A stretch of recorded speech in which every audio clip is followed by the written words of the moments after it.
overwhelming presence of Trump supporters in social media. The media tended to discount all that, counting on the pollsters. So perhaps the president's approval rating is higher today than some of the polls are showing. On the other hand, the negative barrage does continue, and it's incumbent on the president, frankly, to out-communicate his critics. He still has the bully pulpit, and he can still do that.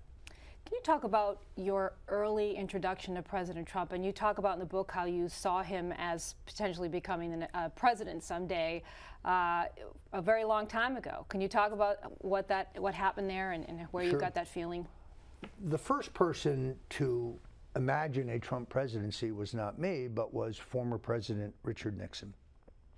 I was working for Nixon, doing political chores in his post-presidential years, and he met Donald Trump in George Steinbrenner's box at Yankee Stadium. And they hit it off. And he called me the next day, and he said, well, I met your man. I got to tell you, he's got it. He could really go all the way. Wow, he said that? And then days later, he dropped a note, which I reproduce in the book, to Donald Trump that said, this is so typical of Nixon's circumlocution. Mrs. Nixon, he said, saw you on the Mike Douglas show and thought you were superb. And she says, if you ever run for public office, you will win because you're a winner.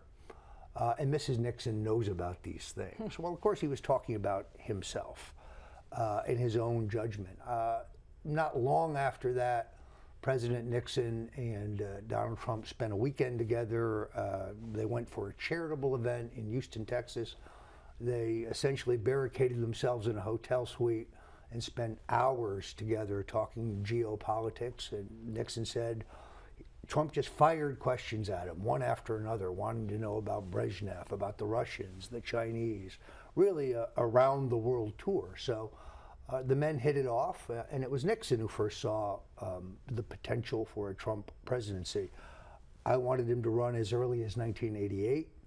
I was the chairman of his Presidential Exploratory Committee in 2000. I was a consultant to his exploratory effort in 2012. But in retrospect, 2016 was the right year.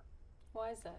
Well, I think it was the perfect storm. I think it was not only the tipping point had been reached for alternative media, as we discussed, and that's an important factor, but also after 8 years of Barack Obama, the American people were really ready for something different. In the 40 years I've been involved in politics, I've never seen the voters in this angry or this sour or this disillusioned mood. They're just totally fed up with politicians, political institutions, big media, big government. They're ready for something radical, ready for an outsider, and Donald Trump fit the bill perfectly. Did he discuss with you his plans to run this time around before he made the decision, or how he was trying to weigh whether to do it or not? Yeah, actually, within days of Mitt Romney losing, but